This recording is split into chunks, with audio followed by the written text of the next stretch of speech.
শিখি একাডেমিতে তোমাদের সবাইকে স্বাগতম। প্রিয় শিক্ষার্থীরা, আশা করি তোমরা সকলেই ভালো আছো।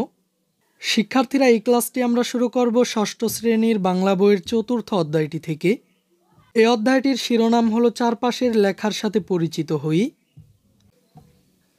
বইপত্রের বাইরেও আমাদের চারপাশে অনেক রকম লেখা দেখা যায়। দোকানের সামনে, রাস্তার পাশের দেয়ালে, মিছিলে বা শোভাযাত্রায়, আমন্ত্রণপত্রে, পত্রিকার পাতায়, এমনকি বিভিন্ন ধরনের যন্ত্রে এসব লেখা তোমরা দেখে থাকবে। এমন কিছু নমুনা নিচে দেওয়া আছে। প্রতিটি নমুনা ভালো করে দেখো, তারপর ছবির নিচে দেওয়া ফাঁকা ঘরগুলো পূরণ করো। শিক্ষার্থীরা লক্ষ্য করো, এখানে আমরা নিচে বেশ কয়েকটি ছবি দেখতে পাচ্ছি। আমাদেরকে প্রথমে এই প্রতিটি ছবি ভালো করে দেখে নিতে হবে। এরপর আমাদেরকে ছবিগুলো সম্পর্কিত যে প্রশ্নগুলো করা হয়েছে, এই প্রশ্নের উত্তরগুলো ফাঁকা জায়গায় লিখতে হবে। তো শিক্ষার্থীরা, চলো আমরা এই কাজটির নমুনা সমাধানটি দেখে নিই। এখানে প্রথম ছবিটিতে আমরা দেখতে পাচ্ছি সবুজ ফার্মেসি। এখানে প্রয়োজনীয় ওষুধ পাওয়া যায়। 32 আমতলা বাজার, কুমিল্লা। এখন আমাদের প্রথম প্রশ্নটি হলো, উপরের লেখাটি কি নামে পরিচিত? উপরের লেখাটি সাইনবোর্ড নামে পরিচিত। এরপর লেখাটি পড়ে আমরা কি বুঝলাম? লেখাটি পড়ে আমরা বুঝলাম এটি একটি ওষুধের দোকান এবং এখানে ওষুধ পাওয়া যায়। এরপর এর ব্যবহার কি? প্রয়োজনীয় বিভিন্ন ওষুধ কেনার জন্য এখানে আসা যাবে। শিক্ষার্থীরা, এবার চলো আমরা দ্বিতীয় ছবিটি দেখে নিই। লক্ষ্য করো, এখানে আমরা একটি নির্বাচনী পোস্টার দেখতে পাচ্ছি। প্রথম প্রশ্নটি হলো, উপরের লেখাটি কি নামে পরিচিত? উপরের লেখাটি পোস্টার নামে পরিচিত। এরপর বলা হয়েছে লেখাটি পড়ে আমরা কি বুঝলাম?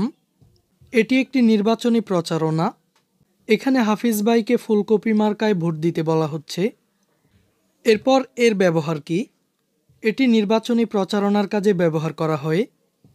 এবার চলো আমরা তৃতীয় ছবিটি দেখে নিই।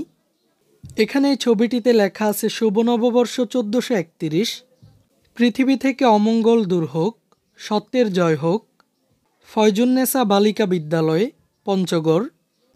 এখানে উপরের লেখাটি ব্যানার নামে পরিচিত। এরপর লেখাটি পড়ে আমরা বুঝলাম বাংলা নববর্ষের শুভেচ্ছা জানানো হচ্ছে। এর ব্যবহার কি? এটি শোভাযাত্রার সামনে ব্যবহার করা হয়। এবার চলো আমরা চতুর্থ ছবিটি দেখে নিই।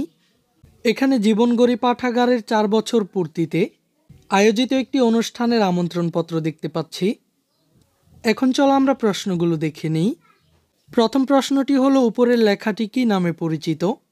উপরের লেখাটি আমন্ত্রণপত্র নামে পরিচিত। এরপর লেখাটি পড়ে আমরা বুঝলাম গ্রন্থাগারের 4 বছর পূর্তিতে বইমেলার আমন্ত্রণ জানানো হচ্ছে। এরপর এর ব্যবহার কি? কোনো অনুষ্ঠানের আমন্ত্রণ জানাতে আমন্ত্রণপত্র ব্যবহার করা হয়। এবার চলো আমরা পঞ্চম ছবিটি দেখে নিই। এখানে আমরা একটি পত্রিকায় নিমপাতা টুথপেস্টের বিজ্ঞাপন দেখতে পাচ্ছি। এটি পত্রিকার বিজ্ঞাপন বা বিজ্ঞাপন নামে পরিচিত। এরপর লেখাটি পড়ে আমরা কি বুঝলাম? এখানে নিমপাতা টুথপেস্টের উপকারিতার কথা বলা হয়েছে। এরপর এর ব্যবহার কি? এটি বিজ্ঞাপনী প্রচারণার কাজে ব্যবহার করা হয়।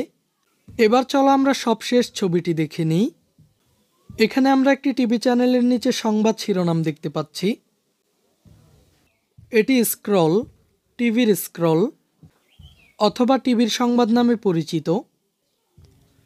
এরপর লেখাটি পড়ে আমরা কি বুঝলাম? লেখাটি পড়ে আমরা বুঝলাম বাংলাদেশ ক্রিকেট দল গতবারের চ্যাম্পিয়নকে হারিয়ে ঐতিহাসিক জয় করেছে। এরপর সবশেষ এটির ব্যবহার কি? এটি জরুরি বা জনগুরুত্বপূর্ণ সংবাদ প্রচার করার কাজে ব্যবহার করা হয়। এই ক্লাসে এই পর্যন্তই।